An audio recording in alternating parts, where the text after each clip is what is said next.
तर शेतकरी मित्रांनो नमस्कार. आपल्या कीटक माहिती केंद्राच्या आजच्या वेबिनारमध्ये तुमचं अगदी मनापासून स्वागत आहे.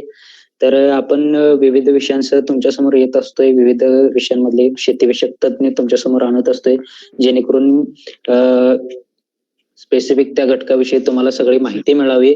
जसं आपण खास करून शेतकरी मित्रांसाठी एकात्मिक कीड व्यवस्थापनाच्या दृष्टीने वेगवेगळे तज्ञ तुमच्यासमोर आणले होते. त्यांची माहिती तुमच्यासमोर आपण मांडली होती. आपल्या ऑनलाईन प्लॅटफॉर्मच्या माध्यमातून आपल्या युट्यूब चॅनलवर सुद्धा आपलं हे आजच्या वेबिनारचं स्ट्रीमिंग होते. तर आजच्या आपल्या वेबिनारमध्ये आपल्याला मार्गदर्शन करणार आहेत माननीय प्रसाद पिळणकर सर. तर आजचा आपला विषय आहे गांडूळ खत उत्पादन व सेंद्रिय शेती. तर सरांची मी थोडक्यात ओळख करून देतो. तुम्ही सर्वांनी विषय आता बघितलेलाच असेल की आपल्याला नेमकं आज काय बघायचं आहे. कीड व्यवस्थापना व्यतिरिक्त हा थोडासा वेगळा विषय आहे पण महत्वाचा विषय आहे. म्हणूनच आपण हा विषय तुमच्यासमोर मांडतोय या ऑनलाईन प्लॅटफॉर्मच्या माध्यमातून. पुन्हा एकदा तुमचं अगदी मनापासून स्वागत सर. पिळणकर सर तुमचंही या वेबिनारमध्ये अगदी मनपूर्वक स्वागत आहे. तर माननीय पिळणकर सरांचा या क्षेत्रातील मागील 5 वर्षाचा अनुभव आहे. साधारण 2018-19 पासून त्यांनी पिळणकर ॲग्रोटेक आग्रा या संस्थेची स्थापना करून हे शेतकरी मित्रांना गांडूळ खताचं उत्पादन कसं घ्यावं, हे गांडूळ खत नेमकं वापरायचं कसं, याचे फायदे काय आहेत, कोणकोणत्या गोष्टी आपण किंवा कोणकोणत्या गोष्टींची काळजी घेतली पाहिजे गांडूळ खत उत्पादनासाठी, सोबत आपण सेंद्रिय शेतीच्या दृष्टीने या गांडूळ खताचा प्रभावी वापर कसा करू शकतोय, या सगळ्या गोष्टींची माहिती आज आपल्याला पिळणकर सर देणार आहेत. तर पिळणकर सर महात्मा फुले कृषी विद्यापीठ राहुरी येथून त्यांचं BSc ॲग्रिकल्चर झालेलं आहे आणि त्यांना या गांडूळ खत उत्पादनामध्ये अतिशय चांगला अनुभव आहे. ते शेतकऱ्यांना NGOच्या मार्फत असेल, गव्हर्नमेंटच्या वेगवेगळ्या कार्यक्रमांमधून असेल किंवा आपल्या कृषी विभागाच्या वेगवेगळ्या कार्यक्रमांमधून असेल तर ते सेंद्रिय शेती आणि गांडूळ खताचं उत्पादन नेमकं कसं घ्यायचं आहे, तर या सर्व गोष्टींची माहिती देत असतात, शेतकऱ्यांना मार्गदर्शन करत असतात. तर असं एक आपल्याला या क्षेत्रातील चांगला अनुभव असलेले व्यक्तिमत्व आपल्याला या वेबिनारसाठी लाभलेलं आहे. पिळणकर सर तुमचं पुन्हा एकदा अगदी मनापासून स्वागत. तुम्ही तुमचं जे मार्गदर्शन आहे तर ते मार्गदर्शन सुरू करावं आणि आमच्या शेतकरी मित्रांना गांडूळ खत उत्पादन आणि सेंद्रिय शेती याविषयी इत्थंभूत माहिती द्यावी. नक्कीच. हॅलो, नमस्कार. माझा आवाज येतो सर्वांना? हो सर, आवाज येते माझा व्यवस्थित येते? हो येते. ठीक आहे. फक्त सगळ्यांनी आपले बांधवांना स्पीकर आपले म्यूट करून ठेवा. आपले सगळ्यांनी माईक म्यूट ठेवा. सरांचं एक्सप्लेनेशन झाल्यानंतर मग आपण तुमच्या ज्या काही वेगवेगळ्या शंका असतील तर त्या शंका आपण शेवटच्या 10 ते 15 मिनिटांमध्ये घेणार आहोत.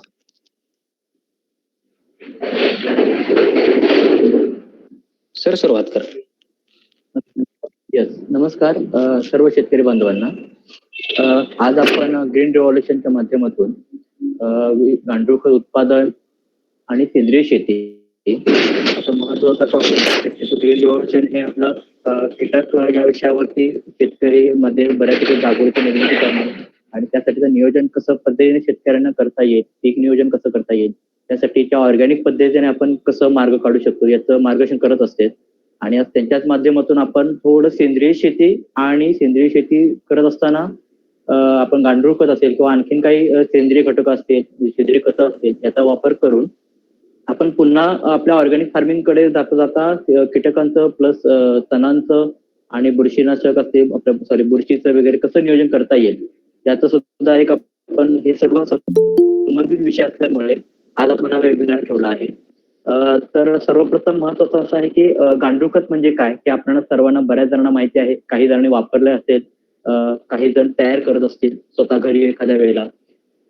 तर सर्वप्रथम गांडूळ खत आपल्याला काय आहे सांगतो की गांडूळ खत हे असं आहे की जे सेंद्रिय खत आहे जे गांडुळांची विष्ठेपासून बनलं जातं आणि यासाठी आपण गांडुळांना जो आपण पालापाचोळा असेल किंवा शेण असेल किंवा इतर काही जे कुजणारे जे काही घटक असतील त्याचा वापर करून आपण गांडूळ खत बनवलं जातं आणि त्याला आपण गांडूळ खत म्हणतो. त्यातून ह्युमसचे प्रमाण जास्त असल्यामुळे ते सेंद्रिय खत म्हणून त्याची चांगली ओळख आहे आणि हे नैसर्गिक पद्धतीने बनतं.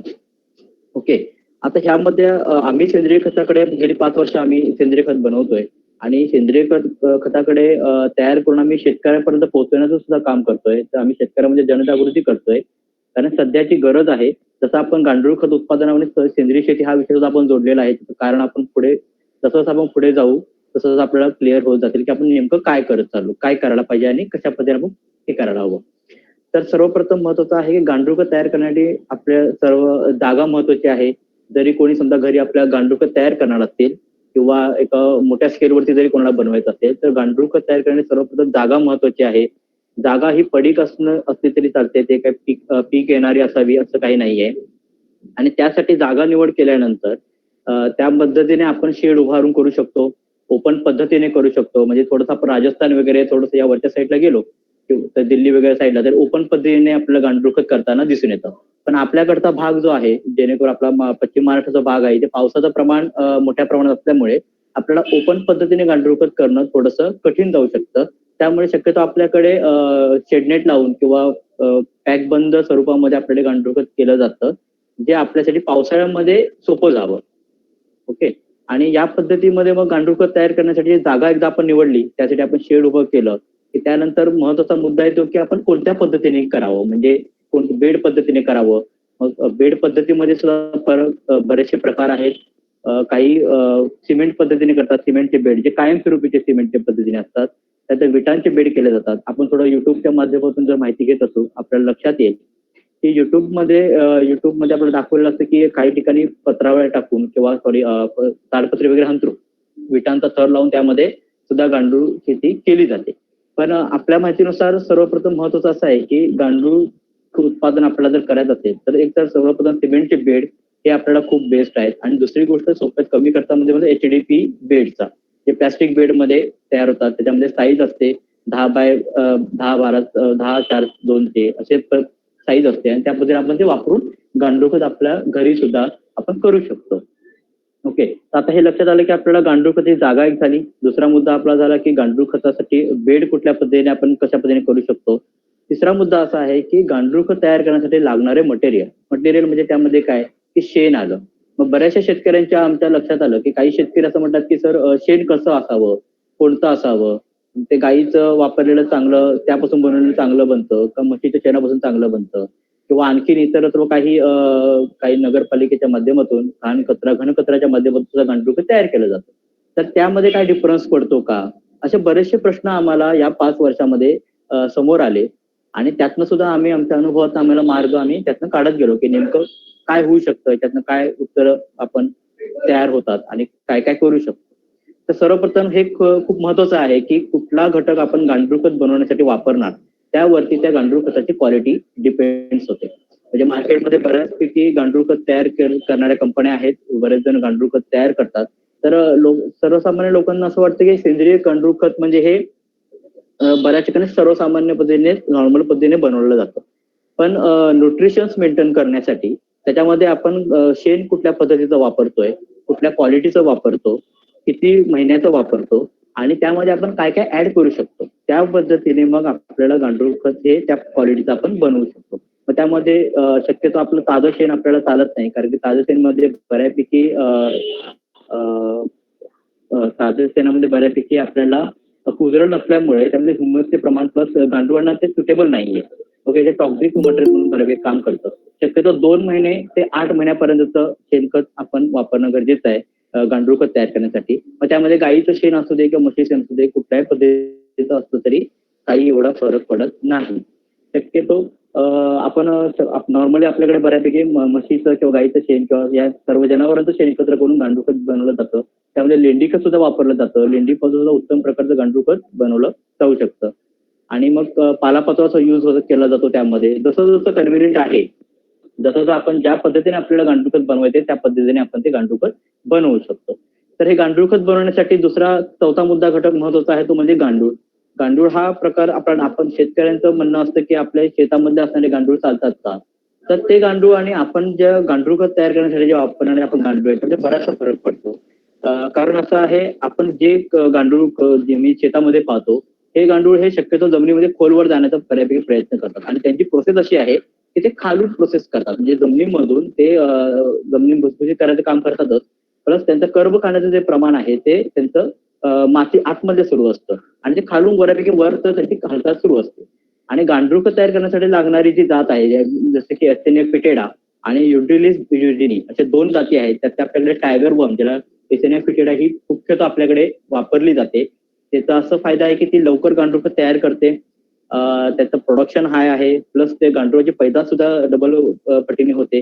त्यामुळे ते सोपं आहे आणि गांडूळ मोठा असल्यामुळे शक्यतो त्याची हालचाल जास्त असल्यामुळे गांडूळ खत लवकर तयार होण्यामध्ये बऱ्यापैकी त्याची मदत होऊन जाते. ओके. तर दुसरी गोष्ट अशी आहे की गांडूळ खताचा आणखीन एक वैशिष्ट्य असते की गांडूळाने एखादा कुठलाही पदार्थ जरी खाल्ला, म्हणजे इव्हन तणाची बी जरी खाल्ली, तर ती पुन्हा पिकामध्ये शेतामध्ये उगवत नाही.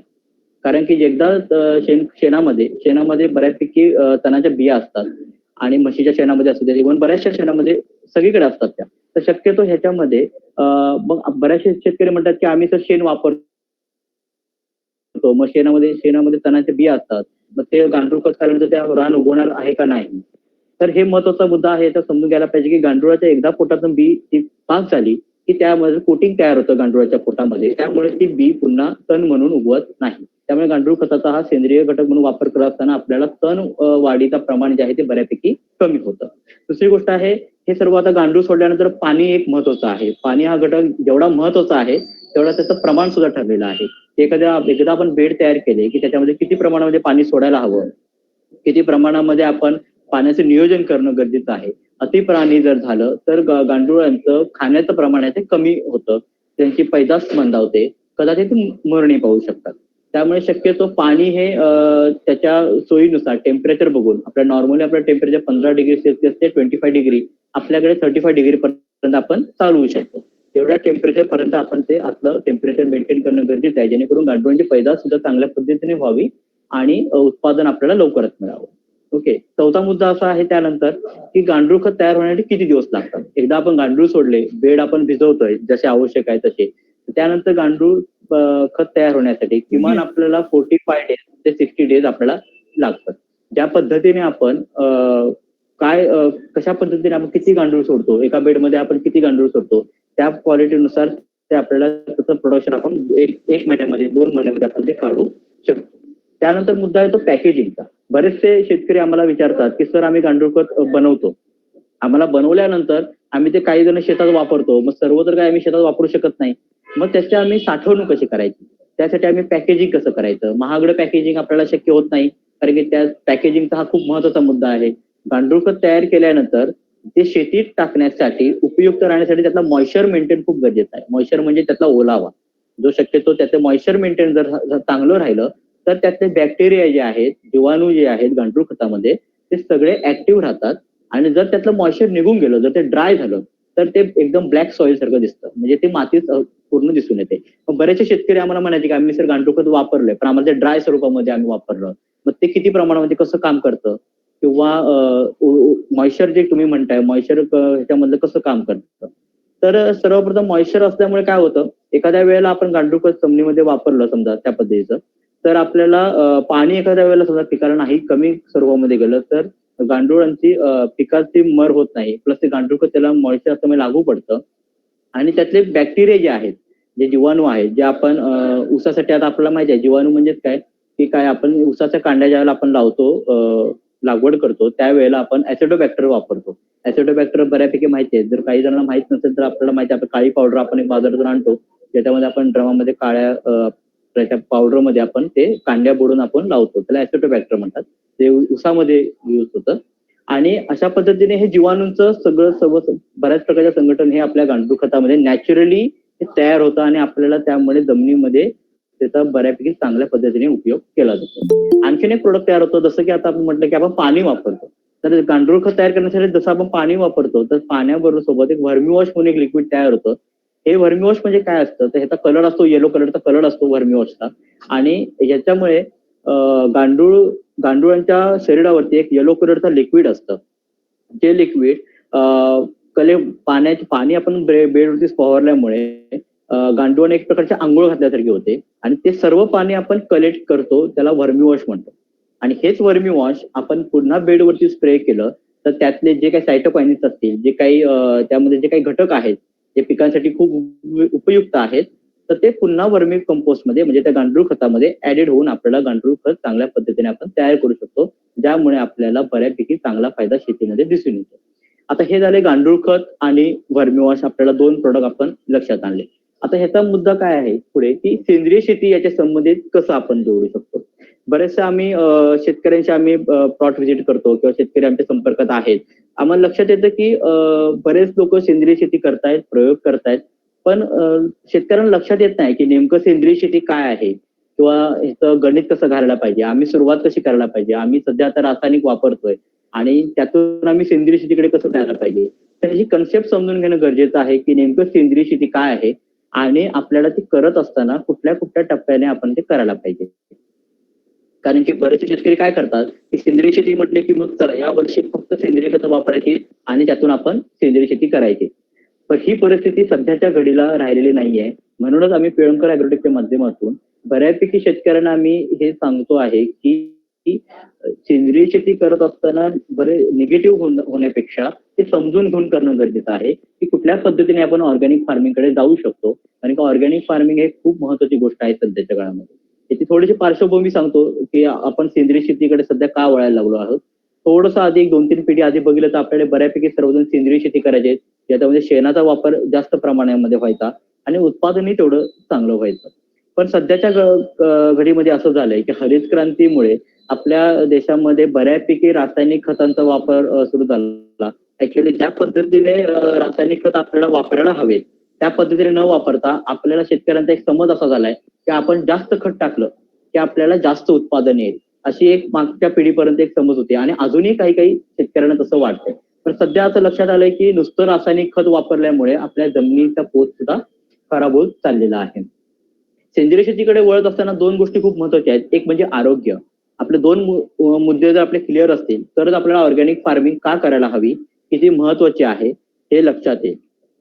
सगळ्यात पहिलं मी सांगितलं जसं की आरोग्यावरचा विषय म्हटला तर आपल्याला सर्वांना माहिती आहे की रासायनिक खतामुळे आतापर्यंत आपल्यावर आरोग्याच्या बाबतीत बऱ्याचशा अडचणी तयार झाल्या आहेत.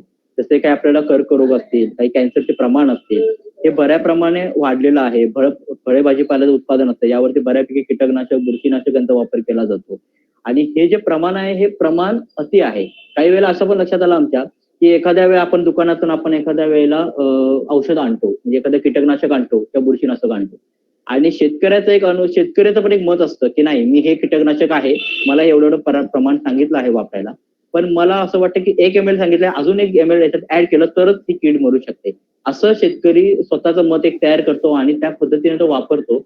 पण ह्याचे ड्रॉबॅक्स काय आहेत, ह्याच्यामुळे काय परिणाम होऊ शकतात. कीड मरते पण ह्याच्या पुढे जाऊन काय परिणाम होऊ शकतात हे पण समजून घेणं गरजेचं आहे. सर्वप्रथम लक्षात घ्या की आपल्याकडे कीटकनाशक किंवा बुरशीनाशक असू दे किंवा कुठल्याही जे केमिकलमध्ये जे बनणारे जे प्रोडक्ट आहेत हे 4 पद्धतीमध्ये बनतात. जसे की green triangle, blue triangle, red triangle आणि येलो ट्रायंगल. ट्रायंगल मीन्स ज्या बॉटल्स आपण ज्या काही आपण कीटकनाशक जे काही आपण घेतो त्या जे बनतं त्याला एक मार्क केलेला असतो. आपण जर बघितलं असेल की त्या बॉटल्समध्ये मार्क केलेलं असतं ग्रीन ट्रायंगलचा आहे, ट्रायंगल असतो त्यावरती. तर शक्यतो आपल्या आत्ताच्या एकंदरीत विषयावर आपल्या लक्षात येईल की आपल्याला असं वाटतं की आपल्या भारत देशामध्ये रासायनिक आपली जी तणनाशक असेल किंवा कीटकनाशक, बुरशीनाशक जी काही खतं आहेत त्याचं प्रमाण जास्त आहे असं वाटतं. खरं तर तसं नाही आहे. आपल्याकडे भारतामध्ये कमी वापर होतो त्याचा. पण प्रॉब्लेम असा आहे की आपल्या शक्यतो रेड ट्रायंगलची जी औषधं आहेत म्हणजे जी हायली एकदम पॉइझन म्हणून काम करणारे ती आपल्याकडे जास्त प्रमाणामध्ये वापरलेली आहे. म्हणजे तुम्ही आता थोडंसं मागे बघितलं तर काही आता औषधावरती गव्हर्नमेंटने स्वतःहून बॅन आणलेला आहे. त्याचं कारण असं आहे की त्यांना लक्षात आलंय की ह्याच्यामुळे आपल्याला अशा गोष्टी होऊ शकतात. हा एक मुद्दा आहे. आणि दुसरी गोष्ट आहे की सेंद्रिय शेती या सगळ्या प्रकारामुळे आपण थोडंसं आपलं जे स्पीड आपण जे रासायनिक खतामुळे टाकून आपण जे वाढवत होतो, आपण जे आपलं उत्पादन वाढवत होतो ते आता शेतकऱ्यांना लक्षात आलं की नाही की आपण रासायनिक खत टाकल्यामुळे आपलं उत्पादन वाढत नाहीये, तर आपल्याला कीटकांचं प्रमाण वाढलंय, बुरशीचं प्रमाण वाढायला लागलंय आणि आपण जे काही शेतामध्ये आपण जे शेणखत वापरतोय किंवा इव्हन जे काही आपण सेंद्रिय खत वापरतोय तर ते वापरून सुद्धा आपली जमीन पूर्ववत पदावरती होत नाहीये. तर हे सुद्धा आपण सर्वांनी समजून घेणं गरजेचं आहे. आणि मग आपल्या समोर प्रश्न पडतो की मग सेंद्रिय शेती का करावी. जसं मी तुम्हाला सांगितलं की हे सगळं कीटकनाशक, बुरशीनाशक, तणनाशक असू देत ह्याचा वापर कसा सुरू झाला, हे सगळे एकमेकाला जॉईंट असणारे घटक आहेत.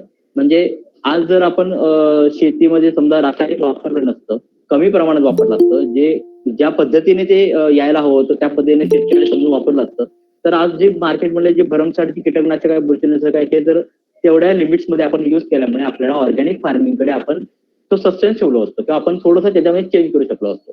आता आपल्याला लक्षात येईल की काही आता आपल्या कोल्हापूर सारख्या भागामध्ये आपण मध्ये एक न्यूज आलेली की शिरोळ भागामधून बऱ्यापैकी कॅन्सरचं प्रमाण थोडंसं वाढतंय. तुम्हाला माहिती आहे की त्या भागामध्ये बऱ्यापैकी भाजीपाला उत्पादन केलं जातं आणि औषध फवारणी केली जाते. जसं की तुम्हाला मगाशी म्हणलं की शेतकऱ्यांचा समज आहे की जेवढं जास्त औषधं मारू तेवढं जास्त उत्पादन वाढेल किंवा किडींचं प्रमाण वाढलंय, रोगांचं प्रमाण वाढलंय, त्यांना आम्ही नियोजन कसं करायचं, ऑर्गॅनिक पद्धतीने करणं आता सध्याच्या घडीला कठीण जाते. मग मला पर्याय राहत नाहीये, माणसं मिळत नाहीयेत, त्या सगळे विषय आपल्याला लक्षात आहेतच.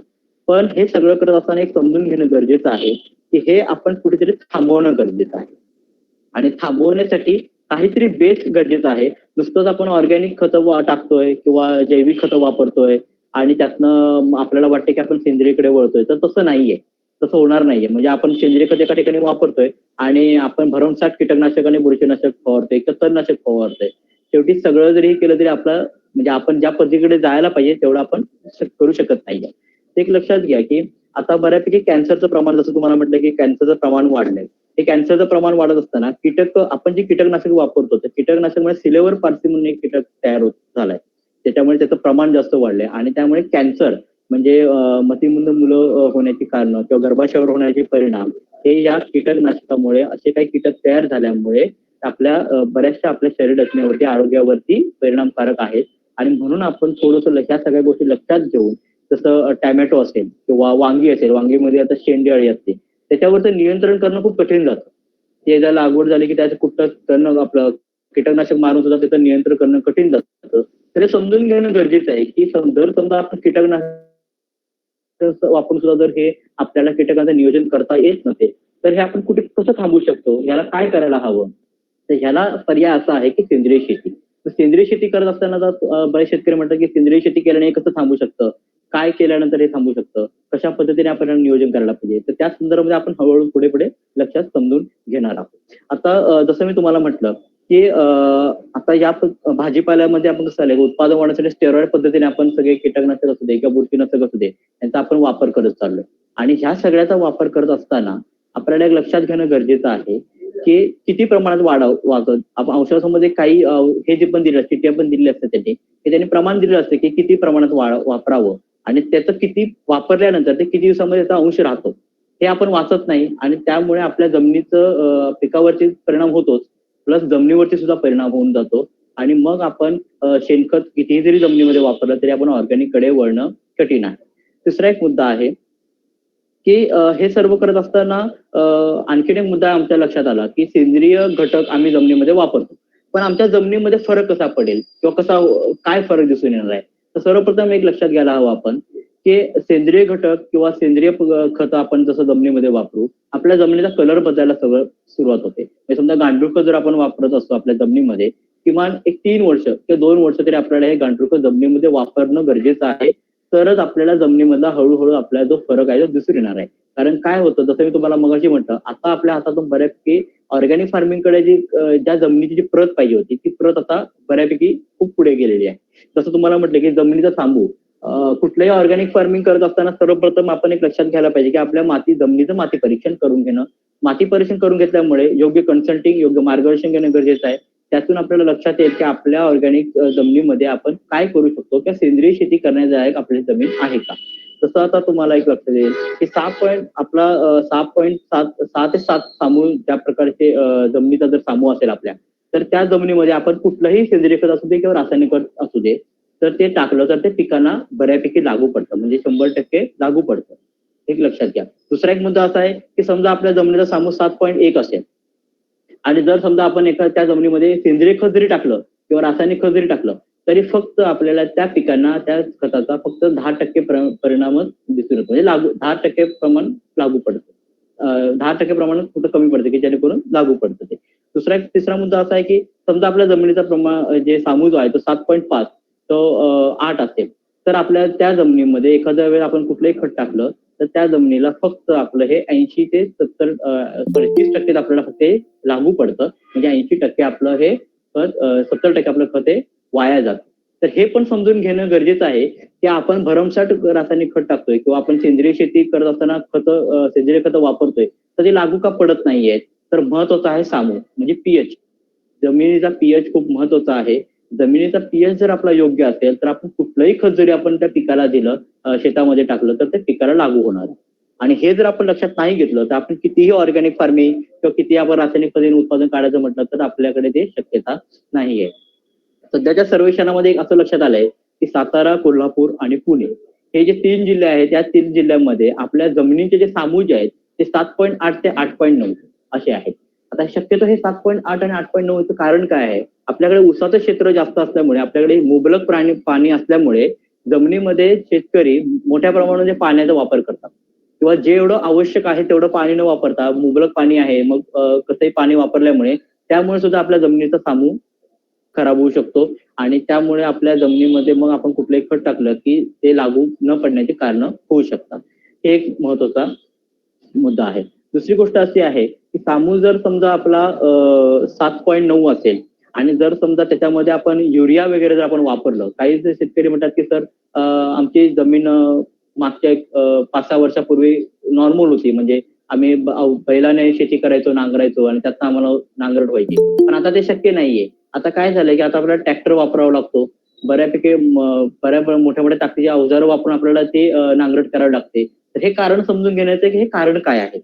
अशीच जर आपली जमीन घट्ट होत जायला लागली त्याचं कारण काय आहे. तर आपण युरिया वापरतो तर हे लक्षात घ्या की युरियाचं प्रमाण समजा आपण जर मुबलक प्रमाणात नाही टाकलं आणि अति प्रमाणात जर आपण समजा पाणी दिलं तर काय होतं की आपण एखाद्या मुळाजवळ आपण एखादं खत टाकलं तर ते खत पाण्याच्या प्रवाहामुळे मुळांपासून दूर जातं किंवा ते खालच्या थराला येतं आणि तिथे आपलं युरिया असू दे किंवा कुठलेही खत असू देत हे पिकांना लागू पडत नाही.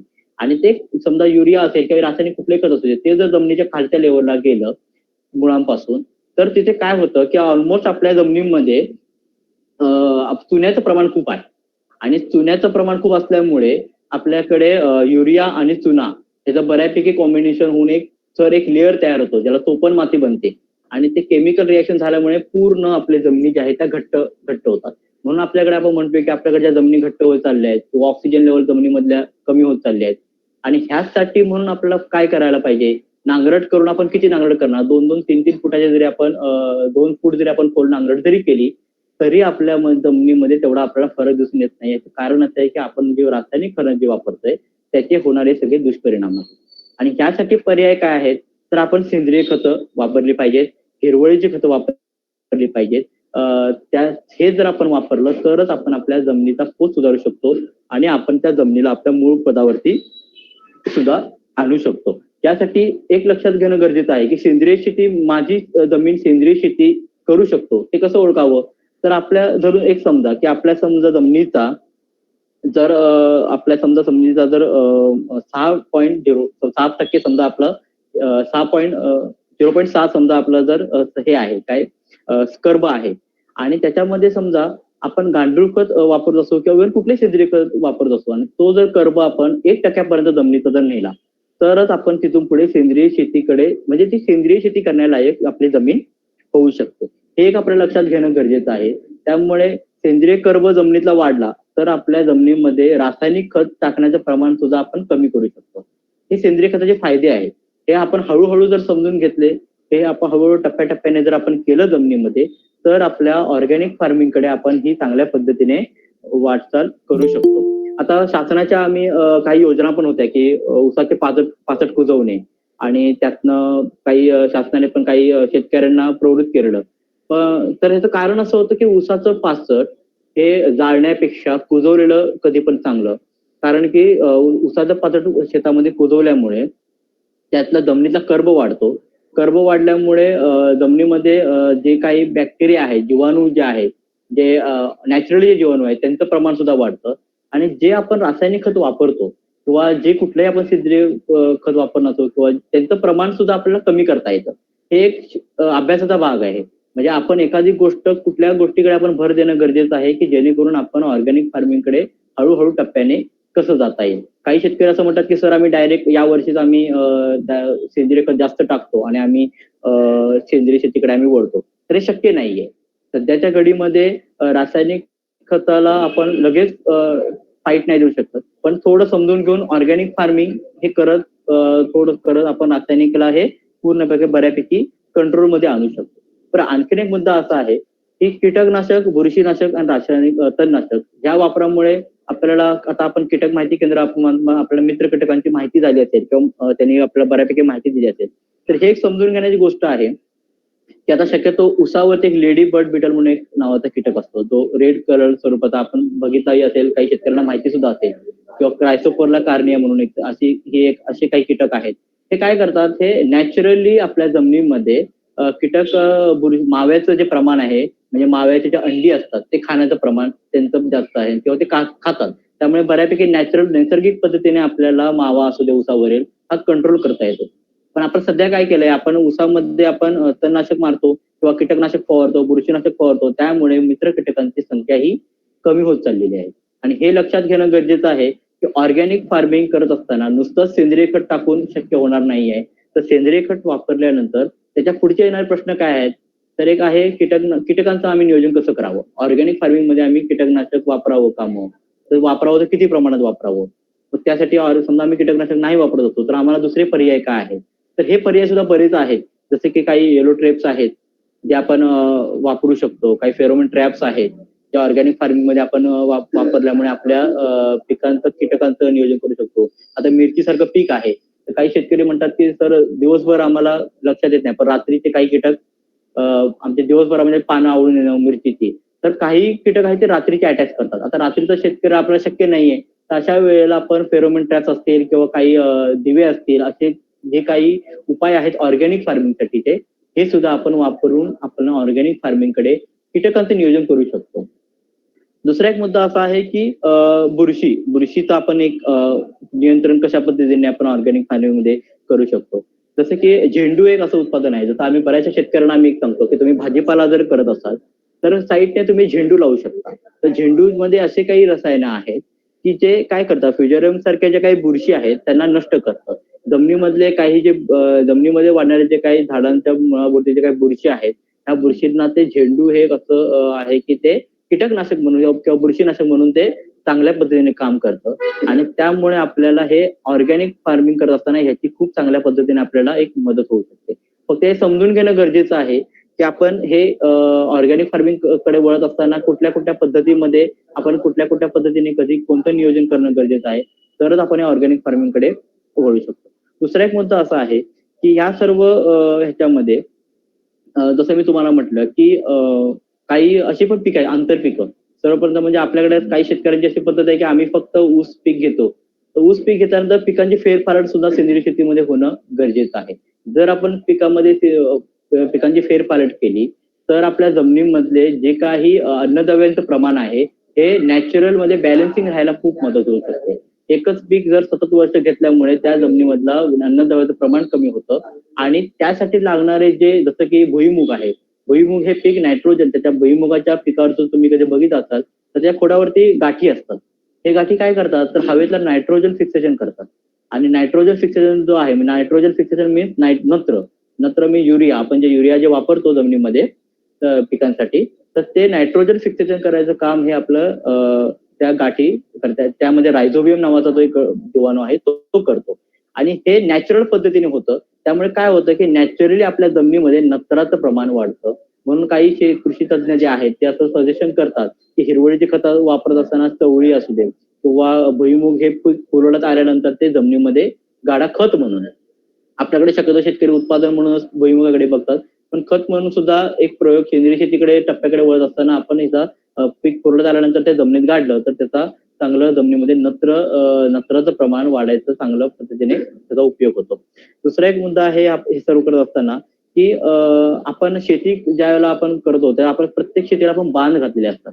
तर हे बांध किती महत्वाचे आहेत हे आपल्याला सर्व शेतकऱ्यांना माहीत असेल किंवा नाही आपण माहित नाही, पण आपण सांगतो की ज्या वेळेला आपण शेतीमध्ये एखाद्या वेळेला आपण पीक काढतो, पीक काढल्यानंतर आपण त्यामध्ये नांगरट करतो किंवा कुठल्याही प्रकारचं आपण पीक घेण्यासाठी जी मशागत करतो, ते मशागत करत असताना हे मित्र कीटक जे आहेत किंवा त्यातले जे काही उपयुक्त जे काही आपल्याला जीवाणू असतील किंवा जे काही कीटक असतील हे त्या बांधांवरती जाऊन वस्ती करतात. जोपर्यंत आपल्या शेतामध्ये दुसऱ्या शेतीचं आपण नियोजन करत नाही. म्हणून आपण काय करतो, शक्यतो आपण बांध जाळणे वगैरे जे प्रकार आहेत ते आपण कमी करणं गरजेचं आहे, जेणेकरून आपले मित्र कीटक हे आपले बांधावरती राहिल्यामुळे ज्यावेळेला आपण पीक पुन्हा घेऊ त्यावेळेला त्याची पुन्हा आपल्याला त्याची बऱ्यापैकी मदत होते आपल्या सेंद्रिय शेतीमध्ये. आणि तिसरा एक ह्यानंतरचा एक मुद्दा असा आहे की हे सगळं करत असताना बांध एक महत्वाचा आहे. दुसरी गोष्ट जाळणं म्हणजे काही शेतकरी असं म्हणतात की सर शेत जाळून आम्ही हे प्लॉट बनवतो. तर जेवढं आपण हीट जमिनीला करू तर जमिनीमध्ये हीट केल्यामुळे काय होतं की बॅक्टेरिया असतील, जीवाणू असतील त्याची ते मरण पावतात. त्यामुळे पिकांवरती मग आपल्याला ऍडिशनल आपल्याला पुन्हा ऑर्गॅनिक रासायनिक खत असतील तर ते वापरून आपल्याला पुन्हा ते सगळं त्या पद्धतीने आपल्याला पुन्हा ते मेंटेन करायचा म्हणून प्रयत्न केला जातो. ह्या गोष्टी खूप समजून घेणं गरजेचं आहे. आणि यापुढे आणखीन एक लक्षात देणं गरजेचं आहे की आपण समजा गांडूळ खत आपण ज्याला वापरतो, काही शेतकरी म्हणतात की सर आम्ही गांडूळ खत वापरताना आम्ही ऑर्गॅनिक फार्मिंग आणि ह्याचं गणित कसं बसवायचं किंवा कसं सुरुवात करायची, याचं आर्थिक बजेट काय समजून घ्यायचं किंवा कोणत्या पद्धतीने आपण आर्थिक बजेटमध्ये बसवू शकतो, हे एक समजून घेणं खूप महत्वाची गोष्ट आहे. की सेंद्रिय शेती करत असताना जर डायरेक्ट आपण सेंद्रिय शेतीकडे कळायला गेलो तर आपल्याला आर्थिक बजेटनुसार सेंद्रिय शेती परवडणारी नाही आहे. त्यामुळे सुरुवात करत असताना खूप हळूहळू टप्प्याने करावं लागेल. जसं मी तुम्हाला पहिला मुद्दा म्हटला की आपले पहिला माती परीक्षण करून घेऊन आपल्या जमिनीमध्ये सेंद्रिय कर्ब किती आहे तो बघणं. सेंद्रिय कर्ब वाढण्यासाठी जमिनीमध्ये जे करावं लागेल म्हणजे शेणखत असेल किंवा शेणखत सुद्धा काही शेतकरी असं आम्ही लक्षात आलं की शेणखत हे खत स्वरूपामध्ये शक्यतो नसतं. खत हे कधी बनतं, तुम्ही जर त्याला प्रोसेसिंग केलं, कुजवण्याची पद्धत म्हणजे काही आपल्याला जर कृषी विभागचे काही आपल्याकडे जे काही अधिकारी असतील किंवा जे काही संपर्कातले आपले काही माणसं असतील त्यांना विचारावं की आपण शेणखत कुठल्या पद्धतीने कुजवणं गरजेचं आहे. ते आपल्याला सांगतील. तर डिकम्पोजर असेल, डिकम्पोजर वापरून आपण शेणखत कुजवू शकतो. या पद्धतीने जर आपण केलं तरच ते ऑर्गॅनिक फार्मिंगकडे आपण ते सेंद्रिय शेती म्हणून आपण ते त्याचा वापर करू शकतो. नाहीतर असंच शेणखत जर आपण वापरलं तर शेणखत कच्चं वापरल्यामुळे आपल्याला तण वाढतं. एकदा तण वाढलं की पुन्हा तुम्ही तणनाशक वापरता म्हणजे शेवटी काय होतं की शेणखत लागू पडत नाही, त्यातनं आणखी रान येतं आणि मग रान वाढलं की पुन्हा मग शत्रू कीटकांची वाढ पैदास होते. मित्र कीटक आपण ऑलरेडी आपण संपवलेले असतात आपल्या ज्या पद्धतीने आपण शेती करतो त्या पद्धतीमध्ये. आणखीन एक गोष्ट लक्षात घेणं गरजेचं आहे की गांडूळ खतामुळे तणांचं प्रमाण कमी होण्याचं होऊ शकतं का, असं बऱ्याच शेतकऱ्यांचं आम्हाला प्रश्न होते. तर आम्ही त्याच्यावर आम्ही आम्हाला असं वाटतं की गांडूळ खतामुळे आपल्या जमिनीमध्ये येण्याचं तणाचं जे प्रमाण आहे ते कमी होऊ शकतं. याचं कसं ते तुम्हाला सांगतो की समजा आपल्या जमिनीमध्ये आपण गांडूळ खत वापरलं, गांडुळांच्या खतामध्ये कुकुन्स असतात, अंडी असतात गांडुळांची. त्यामुळे काय होतं की जमिनीमध्ये गांडुळाचं प्रमाण वाढतं. जसं मी तुम्हाला मगाशी म्हटलं की एकदा गांडुळाने तणाची बी खाल्ली किंवा कुठलाही एखादा पदार्थ खाल्ला, एकदा तो त्याच्या विष्ठेद्वारे तयार झाला की त्याची पुन्हा उत्पादन होत नाही, ते खत म्हणूनच तयार होतं. त्यामुळे तणांचं प्रमाण कमी होण्यासाठी आपल्याला बऱ्यापैकी गांडूळ खत असू दे किंवा जे काही सेंद्रिय खतं आहेत, काही जैविक खतं सुद्धा आहेत, ही सुद्धा वापरून आपण सेंद्रिय शेती करू शकतो. फक्त एक लक्षात घेणं गरजेचं आहे की आपण ज्या पद्धतीने आपण म्हणजे समजा काही शेतकरी म्हणतात की सर आम्ही जैविक खतं वापरून आम्ही करतो ऑर्गॅनिक फार्मिंग, पण आम्हाला त्याचा रिझल्ट दिसत नाही. तर त्याचं कारण काय आहे? त्याच्यामध्ये खताचा प्रॉब्लेम नसतो. त्याच्यात प्रॉब्लेम असा आहे की आपण जैविक खतं वापरल्यानंतर आपण पुन्हा त्याला रासायनिक खताचा डोस देतो. म्हणजे समजा एखाद्या उसाजवळ समजा तुम्ही ऍसिडोबॅक्टर म्हणून तुम्ही ती काढून जर तुम्ही समजा ती जमिनीमध्ये लावली असेल तर तिथे जे बॅक्टेरिया जे पांढऱ्या रूट्स वरती जे वाढलेले असतात किंवा ह्युमिक ऍसिड जे आहे, ह्युमिक ऍसिडमुळे मुळांची चांगली वाढ होते आणि आपण तिथे रासायनिक खत वापरतो. रासायनिक खत त्याचं प्रमाण जर जास्त झालं तर तिथल्या जे पांढरे रूट्स वरती जे बॅक्टेरिया आहे, जे ऍसिडोबॅक्टर आहेत, ते नॅचरली डेड होऊन जातात कारण की हीट त्यांना सहन होत नाही आणि मग आपल्या ऊसाची वाढ होण्याचे जे प्रमाण आहे किंवा कुठलंही पीक असू दे, जसं ऊसामध्ये ऍसिडोबॅक्टर म्हटलं, जे काही भाजीपाला वर्गीय पीक आहे त्यामध्ये रायझोबियम काम करतं, ऍसिडोबॅक्टर एक काम करतं. असे जे काही जीवाणू आहेत मग हे जीवाणू आपल्याला बाहेरून आपल्याला त्याच्या जमिनीमध्ये ऍड करावे लागतात.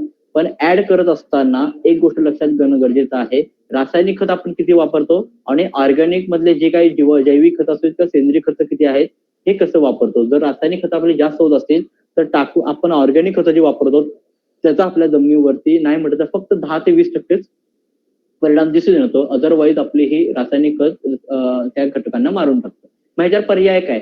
त्याच्या पर्यायी की 50-50% सुरुवातीला ऑर्गॅनिक फार्मिंगकडे वळताना 50-50% पद्धतीने आपण शेती करावी. तसं 50% समजा आज मी एक एकरासाठी समजा 4 पिशव्या युरियाच्या वापरतोय, तर तिथे 2 पिशव्या युरियाच्या वापरणं, 4 पिशव्या गांडूळ खताच्या वापरणं, कारण की गांडूळ खत हे जास्त प्रमाणात टाकावं लागतं, कारण की त्यामुळे त्याचं प्रमाण जास्त आहे. आपल्या जमिनीला ऑलरेडी आता सेंद्रिय कर्बाची गरज असल्यामुळे ते तेवढं लगेच मॅच होणं हे कठीण आहे. त्यामुळे रासायनिक खत वापरत असताना सेंद्रिय खत सोबत वापरलं आणि 50-50% पद्धतीने आपण केलं तर आपण ऑर्गॅनिक फार्मिंगकडे 100% वळू शकतो. आणि हे आपण समजून घेणं खूप गरजेचं आहे. बरेचसे शेतकरी म्हणतात की आम्ही बरीच वर्ष आम्ही ऑर्गॅनिक फार्मिंग करतोय सर, पण कीटकनाशक किडींचं तणांचं नियोजन करण्यासाठी मग आम्हाला काय, जसं मी तुम्हाला मगाशी सांगितलं की काही जे प्रमाण आहे, जसं झेंडू आहे, झेंडू तुम्ही पिकांच्या भोवती लावू शकता. मका एक आहे, मक्यावरती लेडी बर्ड बिटल हा कीटक शक्यतो जास्त राहतो, त्यासाठी सुटेबल आहे. म्हणून काही शेतकरी हे ऊसामध्ये मका लावतात आंतरपीक. ज्याने काय होतं की ते तो जो कीटक आहे मक्यावरती वाढतो आणि ऊसावरचा जो मावा आहे तो खातो. तसंच कपाशीमध्ये म्हणजे कापसामध्ये आपलं हे काय चवळीवरती कॅल्सोपर्निया कार्निया जी आहे हे कीटक तो वाढतो. तो सुद्धा माव्याचं नियोजन किंवा तुडतुडे असेल किंवा मावा असेल, ह्या सगळ्या ह्याच्यावरती नियंत्रण करायचं काम आपल्याला ह्या मित्र कीटकांचा वापर करून करू शकतो. त्यामुळे कुठलाही ऑर्गॅनिक फार्मिंग करत असताना सर्वप्रथम एक लक्षात घ्या की आपल्याला जमिनीचा pH सामू तो एक समजून घेणं गरजेचं आहे. माझ्या जमिनीमध्ये कोणते कोणते घटक आहेत, माझ्या जमिनीला मी कुठल्या पद्धतीने रासायनिक खत किती द्यायला पाहिजेत, अति देऊन सुद्धा आपल्याला काही त्याचा उपयोग नाही आहे, उलट आपण आपल्या जमिनीचं नुकसान करत आहोत. सेंद्रिय खत एखाद्या वेळेला आपल्या जमिनीत जास्त पडलं तर आपलं नुकसान होत नाही, कारण की सेंद्रिय खताला हीट नसते, आग नसल्यामुळे आपल्या जमिनीमध्ये बऱ्यापैकी सेंद्रिय कर्ब वाढायला मदत होते. पण रासायनिक खत जर जास्त झालं तर आपल्या जमिनीचं, जसं मी तुम्हाला म्हटलं की आपल्या जमिनीचा सामू बदलत आहे, जमीन घट्ट होत चालली आहे, नांगरटी करण्यासाठी आपल्याला अडचणी होत आहेत आणि पिकाचं मुळं ज्या वेळेला त्या जमिनीमध्ये वाढायला हवी त्यावेळेला त्या वाढ होण्यासाठी त्यांना अडचणी तयार होत आहेत. त्यामुळे आपल्याला त्या महत्वाच्या गोष्टी आहेत, सामू, त्यानंतर कीटकांचं प्रमाण करण्यासाठी की मित्र कीटकांची वाढ कशी करता येईल, त्यासाठी काही ऍग्रिकल्चर जे काही आपल्या जवळपास जे काही कॉलेज असतील किंवा काही सरकारी जे काही आपल्याला तालुका कृषी अधिकारी असतील त्यांच्याशी गाठभेट घेऊन ऑर्गॅनिक फार्मिंग मध्ये सर आम्हाला कुठल्या पद्धतीने आम्हाला काय हेल्प करू शकते का, ह्याची पण आपण सहकार्य घेऊन आपण त्या पद्धतीने ऑर्गॅनिक फार्मिंगकडे बऱ्यापैकी वळू शकतो. तर अशा पद्धतीने आम्ही तुम्हाला सांगितलं की ऑर्गॅनिक फार्मिंग करत असताना रासायनिक घटकांचा प्रमाण कोणत्या पद्धतीने वापरायचा, त्यानंतर त्यामध्ये जैविक खतं वापरत असताना कशा पद्धतीने वापरायची आणि आपण हळूहळू आपल्या जमिनीचा कशा पद्धतीने आपण पोत सुधारत जाऊ. जर आपण हे केलं तर आपल्या 1% आपल्या जमिनीमध्ये समजा आता आपल्या 0.6 समजा जर आपल्या जमिनीचा सेंद्रिय कर्ब असेल, 3 वर्ष आपण सेंद्रिय कर्ब वापरले, हिरवळीची खतं जर आपण जमिनीमध्ये ऍड केली तर 3 वर्षामध्ये आपली जमीन ही 1%ला जाऊन पोहोचते सेंद्रिय कर्ब. ज्या वेळेला आपल्या जमिनीमध्ये सेंद्रिय कर्ब 1% होणार त्यावेळेला आपण सेंद्रिय शेतीकडे जाण्याचा पूर्णपणे विचार करू शकतो.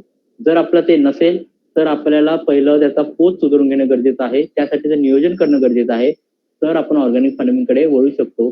आणि गांडूळ खत वापरल्यामुळे बरेचसे आपल्याला फायदे होतात.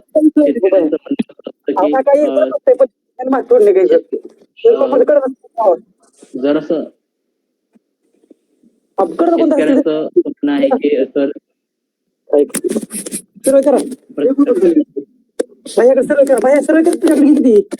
एक आपले माईक फक्त म्यूट करा. हा सर बोला, कंटिन्यू करा. ओके, हा.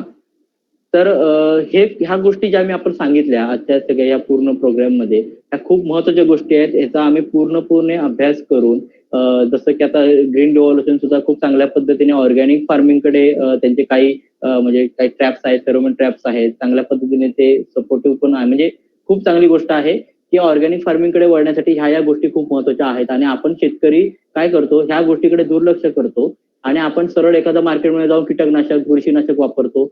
पण आपण हे न करता ह्या गोष्टी जर आपण वापरल्या तर आपल्या पिकांचं आपण खूप चांगल्या पद्धतीने वाढ करून जमिनीचा पोत आपण खूप चांगल्या पद्धतीने ठेवू शकतो. आणि तुम्ही कुठलंही पीक वापरा, जसं मी तुम्हाला म्हटलं की तुमच्या जमिनीचा सामू 6.5 ते 7.5 जर असेल तर तुमच्या जमिनीमध्ये तुम्ही कुठलंही खत टाका, मग ते रासायनिक असू देत किंवा सेंद्रिय खत असू देत, ते 100% लागू पडणार.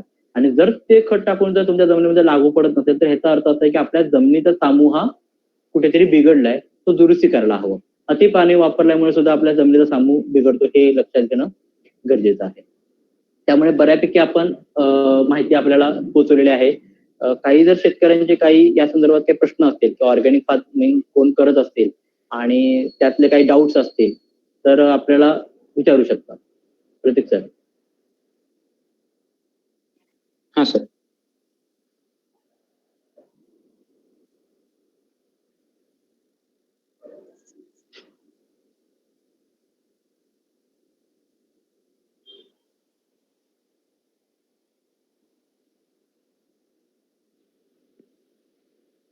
हॅलो सर, आवाज येतोय ना? हा येतोय. काही क्वेश्चन्स असतील शेतकऱ्यांचे काही? तर शेतकरी मित्र तुमचे काही प्रश्न असतील तर ते तुम्ही प्रसाद सरांना विचारू शकताय. वाटल्यास ते आपला कॉन्टॅक्ट नंबर सुद्धा देतील. तुम्हाला गांडूळ खत वापरायचं असेल किंवा गांडूळ खत उत्पादनाची सुरुवात करायची असेल तर त्यांचं मार्गदर्शन तुम्ही घेऊ शकताय. Hello sir. हा सर बोल. एक हा बोला सर. सोहम सर बोला. हा स्वप्नील बोला सर. हा हॅलो सर. ऍक्च्युली माझ्याकडे गांडूळ खताचा बेड आहे. तर माझ्याकडे घराजवळच अर्धा गुंठ्यामध्ये माझ्याकडे भाजीपाला वगैरे असतो. माझ्याकडे ठिबक आहे. तर गांडूळ खताचं जे वर्मी वॉश येतं तर त्याची फवारणी केलेली चांगली इफेक्टिव्ह होईल का ठिबक मधून सोडलेलं चांगलं इफेक्टिव्ह होतं? वर्मी वॉश सर ऍक्च्युली दोन पद्धतीने काम करतं. ओके. तर समजा आपल्याला पिकाची कंडिशन्स काय आहेत, जर तुम्ही त्याला न्यूट्रिशन्स म्हणून म्हणजे टॉनिक म्हणून जर वापरणार असाल वर्मी वॉशला तर ते ड्रीप पद्धतीने वापरू शकतो. आणि जर समजा आपल्याला पिकांचं म्हणजे बुरशीनाशक आणि कीटकनाशक म्हणून जर प्रमाण त्याचा म्हणून वापर करायचा असेल तर त्यामध्ये गोमूत्र एक ऍड करायचं. वर्मी वॉश एक प्रमाण आहे की वर्मी वॉश हे 1 लिटर हे 10 लिटर पाण्यामध्ये मिक्स करायचं वर्मी वॉश. आणि त्याच्यामध्ये तुम्ही 1 लिटर गोमूत्र मिक्स केलं तर ते कीटकनाशक बुरशीनाशक म्हणून चांगल्या पद्धतीने काम करतं. त्यामुळे तुम्ही शक्यतो वर्मी वॉशची न्यूट्रिशन पद्धतीने तुम्हाला पिकाचं काय डेव्हलपमेंट आहे त्या डिपेंड्स वरती तुम्ही ते वर्मी वॉश त्या पद्धतीने युज करू शकता. जर तुम्हाला असं वाटतंय की ते एक समजा तुम्ही ड्रिपने एक वेळ तुम्ही ड्रिपने दिला तर एक वेळ तुम्ही ते फवारणी माध्यमातून देऊ शकता. फक्त स्प्रेने देऊ शकता. फक्त फवारणी करत असताना लक्षात ठेवायचं की ते संध्याकाळी द्यावं जेणेकरून ते सनलाईट मध्ये इव्हॅपोरेट होणार नाही आणि ते लागू पडेल पिकांसाठी. पण आता गोमूत्र युज करत असताना म्हणजे असं ताजं घ्यायचं का भरपूर दिवसाचं वगैरे आपल्याकडे स्टोरेज असेल तर ते चालतं? म्हणजे कुठलं वापरायचं? चालतं सर. जेवढं जुनं जरी असेल गोमूत्र चालतं, काही प्रॉब्लेम नाहीये त्याच्यासाठी.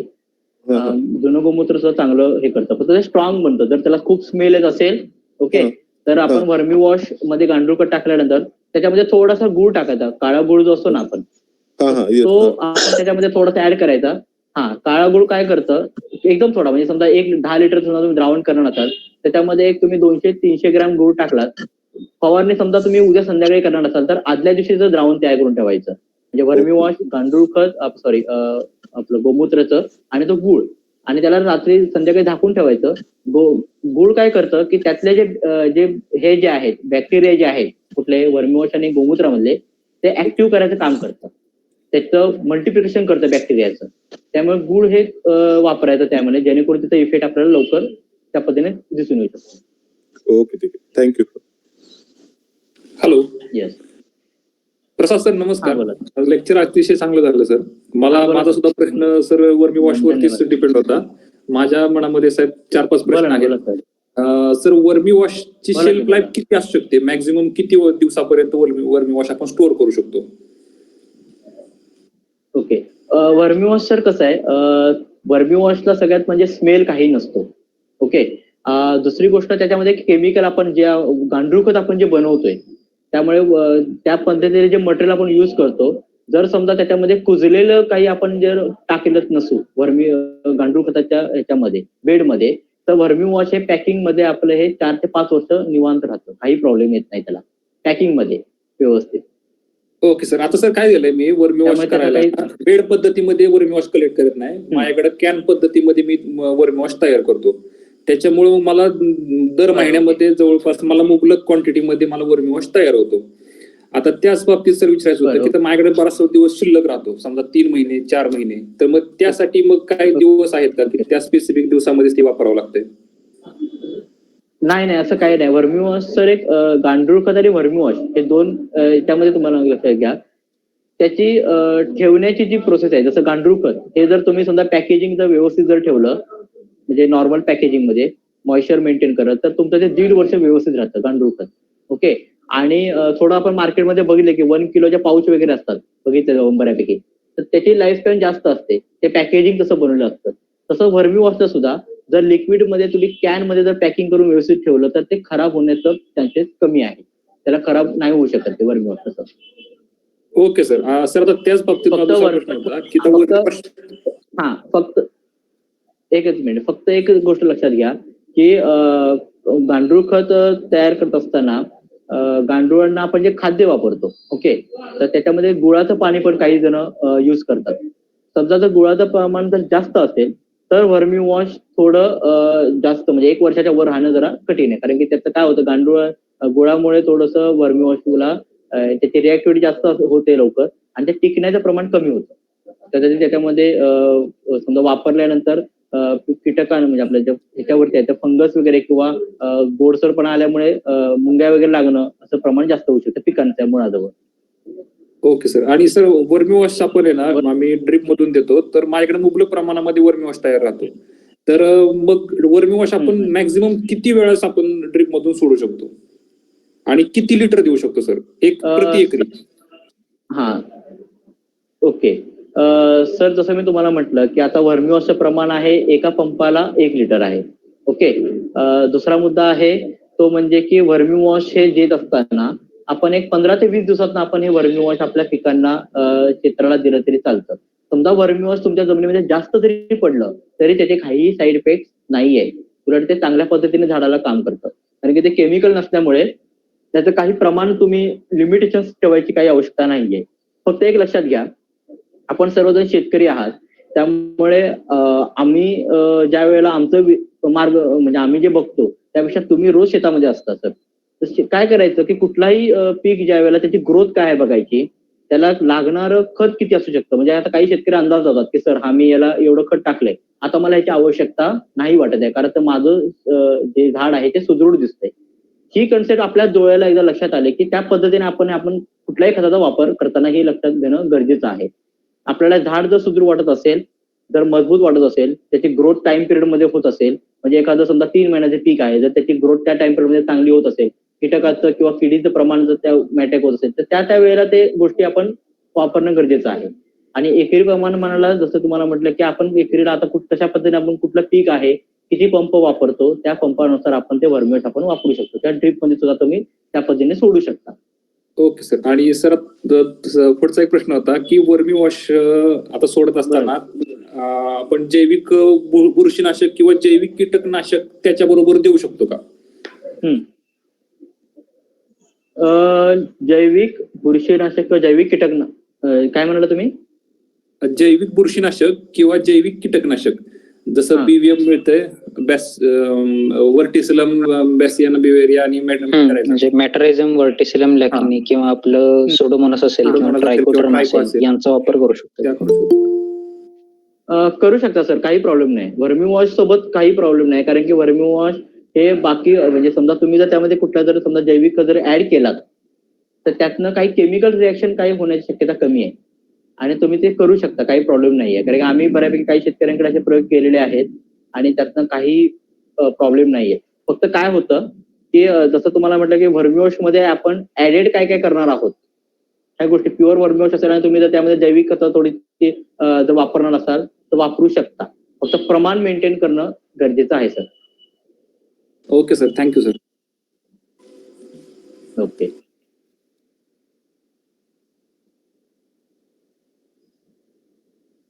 आणि काही क्वेश्चन? अजून काही कुणाचे प्रश्न असतील? काही हा बोला सर. सर ते गांडुळांचे नाव सांगा सर, गांडुळांचे नाव सांगा सर. हॅलो. हा घ्या सर. हॅलो. एसेनिया फिटेड. हॅलो. येते आवाज? हा हॅलो. हॅलो. कोणतं सर? हा सांगा सर.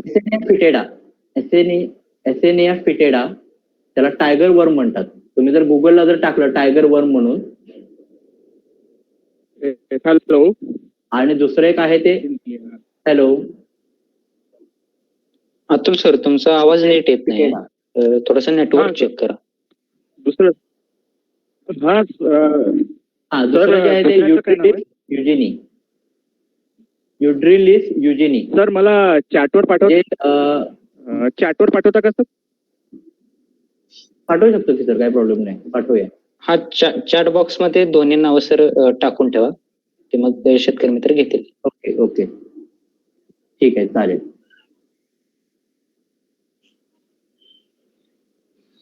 सर फार छान माहिती दिली सर तुम्ही.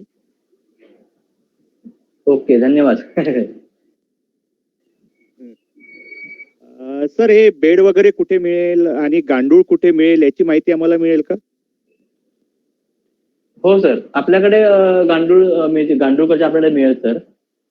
ओके, आणि बेड वगैरे सुद्धा आपण उपलब्ध करून देऊ शकतो, काही प्रॉब्लेम नाही. ओके सर, ठीक आहे सर. तुमचा सर, नंबर तुमचा चॅटवर टाकून द्याल सर. कॉन्टॅक्ट नंबर सुद्धा सांगून द्या.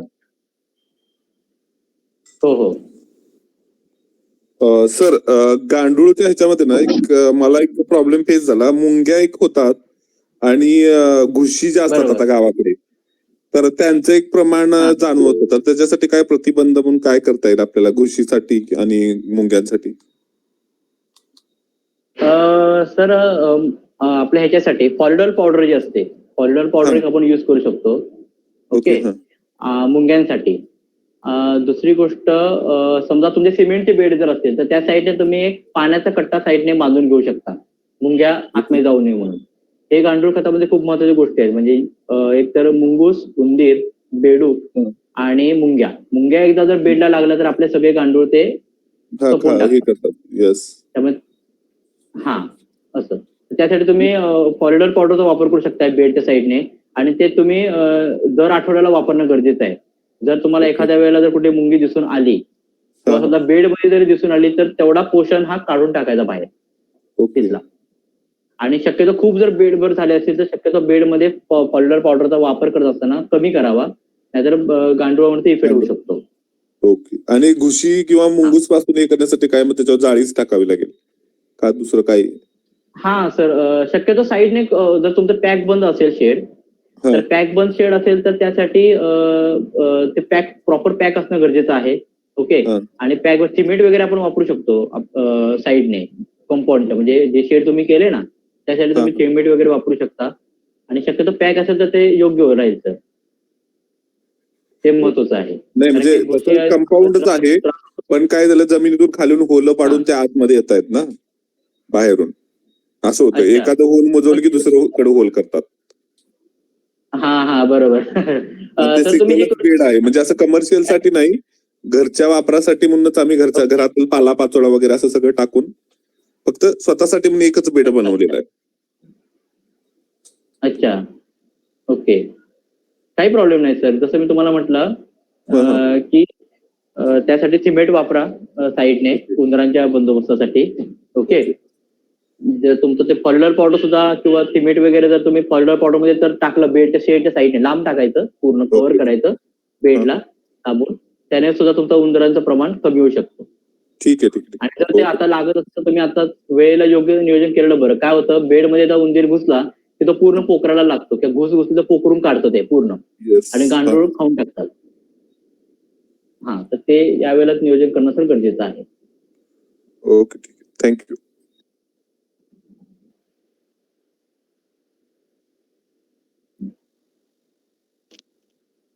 ओके, मी सरांनी आपला नंबर सुद्धा पिन केलेला आहे. मी नंबर सुद्धा पिन केलेला आहे खाली. आणि जर समजा तुम्ही गुगलला जर आपलं पिळणकर ॲग्रोटेक म्हणून जरी गुगलला सर्च जरी केलं तर आपलं पिळणकर ॲग्रोटेक आग्रा म्हणून टाकलं की आपलं गुगलला सुद्धा दिसतं. त्या आपला कॉन्टॅक्ट नंबर आहे, ईमेल आयडी आहे, लिंक आहे, वेबसाईट आहे, तुम्ही त्याच्यावर सुद्धा कनेक्ट करू शकता, काही प्रॉब्लेम नाही. आणखीन काही क्वेश्चन्स असतील काही शेतकऱ्यांचे, काही प्रश्न असतील, काही अडचणी असतील किंवा सेंद्रिय शेती संदर्भातले काही अडचणी असतील? सर नमस्कार. जसं मी तुम्हाला मग खताचं एक सांगितलं. हा बोला सर. हॅलो सर माझा एक प्रश्न आहे की गाईचं जे शेण आहे ते जास्तीत लवकर कुजवण्यासाठी काय टाकावं? गाईच्या शेणापासून आपण गांडूळ खत निर्मिती करतो. बरं हा. कुजवण्यासाठी म्हणजे ऍक्च्युली सर गांडूळ खत जर तुम्ही तयार करणार असाल ना त्याच्यापासून शेणखतापासून ओके तर सगळ्यात पहिले शेणखत 2 महिन्याच्या पलीकडे असावं गांडूळ. हा ओके बरोबर. आणि गाईच्या शेणामध्ये हीट कमी असते. ओके जर समजा ते खूप जुनं असेल तर थोडं तुम्हाला ते पसरून बेडमध्ये टाकायच्या आधी थोडंसं पसरून त्याच्यावर पाण्याचा फवारा करावा जेणेकरून त्यातली हीट जी आहे ती सगळी निघून जाईल. ओके आणि मग गांडूळचं खत एकदा जर तुम्ही बेडमध्ये टाकलात ना की गांडूळ सोडल्यानंतर गांडूळ सगळं त्याच्या पद्धतीने काम करतात. त्यामुळे कुजवण्यासाठीच तुम्हाला काही दुसरी आवश्यकता करावी लागत नाही. फक्त पाण्याचं नियोजन करणं गरजेचं आहे त्या बेडमध्ये मॉइश्चर मेंटेन राहण्यासाठी आणि गांडुळांची निगा राखणं. म्हणजे मुंगे जसं आता मगाशी ते एक म्हणाले सर की मुंग्यांचा प्रॉब्लेम आहे ह्यांच्यापासून संरक्षण. तुम्ही जेवढे बेडमध्ये गांडूळ कल्चर टाकणार तेवढ्या लवकर स्पीडमध्ये ते गांडूळ तयार होणार. आणि नुसतं शेणावरती सुद्धा 2-3 महिने स्टॉक केलं खाद्य सुद्धा लागतं. काय म्हणताय? 2-3 महिने स्टॉक केलं शेण चालेल का? चालेल ना सर. 2-3 महिने स्टॉक केलं शेण 2 महिने ते 8 महिने अच्छा चालेल चालू शकतं. आम्ही ते बायोगॅसची स्लरीच वापरतो. स्लरीच वापरतो जास्तीत. स्लरी सुद्धा खूप चांगली बायोगॅसची गोष्ट स्लरी आहे. स्लरी ऍक्च्युली हा स्लरी सर खूप चांगली गोष्ट आहे. स्लरीचं मध्ये ऑलरेडी स्लरी हे खतच झालेलं असतं. ओके आणि तुम्ही जर स्लरी फक्त काय करावं पूर्ण स्लरीने बेडमध्ये पूर्ण स्लरी नाही वापरायची. शेणखत वापरलं ना तर स्लरी फक्त आपण लेअर टाकायचे त्याचे. म्हणजे समजा तुम्ही आपण बेड भरत असताना एक महत्वाची एक गोष्ट लक्षात घ्या की शेणखत टाकलं किंवा खाली पालापाचोळा टाकला. ओके पालापाचोळा टाकला की त्यावर शेणखतचा एक लेअर दिला. शेणखतचा लेअर दिला की स्लरीचा एक लेअर द्यायचा. त्यानंतर पुन्हा पालापाचोळा पुन्हा शेण पुन्हा स्लरीचा लेअर असं करून त्याचे 2 ते 3 टप्पे 2 फुटाचा बेड असतो तर त्याच्यामध्ये आपले 2 टप्पे आरामात भरतात किंवा 3 टप्पे पण भरू शकतात जर आपण पातळ थर दिला तर. पूर्ण स्लरीवरती आपण करायचं म्हटलं ऑलमोस्ट तर स्लरी ही ऑलमोस्ट खतच आहे. लक्षात आलं? त्या म्हणजे ऑलमोस्ट बऱ्यापैकी सगळ्या प्रकारे कारण की त्यातला मिथेन गॅस सगळं निघून गेलेला असतो. त्यामुळे चांगल्या पद्धतीने खत बनलेलं असतं स्लरी. Thank you sir. ओके आणखीन काही प्रश्न असतील काही? सर जे ताजं शेण राहते तर ते त्याला आपण जर पाण्यामध्ये घोळून टाकलं तर चालतं का ते बेडवर? ताजं शेण शक्यतो सर न वापरलेलं बरं. त्याचं कारण असं आहे काय होतं ताज्या शेणामध्ये टॉक्झिक पाण्यामध्ये घोळून टाकलं तर मग त्याचा जो उष्णता आहे ते कमी नाही होणार का?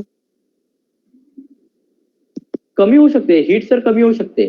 पण काय होतं ऍक्च्युली गांडुळांना कर्ब लागतो. म्हणजे आपण गांडुळांचं जे खाद्य आहे ना सर ते त्याला कर्ब लागतो. ह्युमसचे प्रमाण थोडंसं लागतं जमिनीमध्ये. आणि जर त्याला नुसतं कच्चं खायला दिलं गांडुळांना तर ते खाणार नाही. ते मरून जाणार. ताज्या शेणामध्ये जर गांडूळ सोडला तर गांडूळ मरून जाणार. ते शेण खाणार नाही.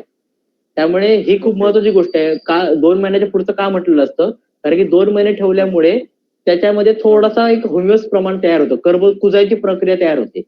आणि गांडूळाला ते महत्वाचं आहे. म्हणजे जमिनीमध्ये सुद्धा तुमच्या गांडूळ जर राहत नसतील त्याचं कारण आहे की आपल्या जमिनीमध्ये ह्युमस प्रमाण नाही आहे. कारण की त्यांना खाद्य लागतं. त्यामुळे सर ताजं शेण टाकलं तर ते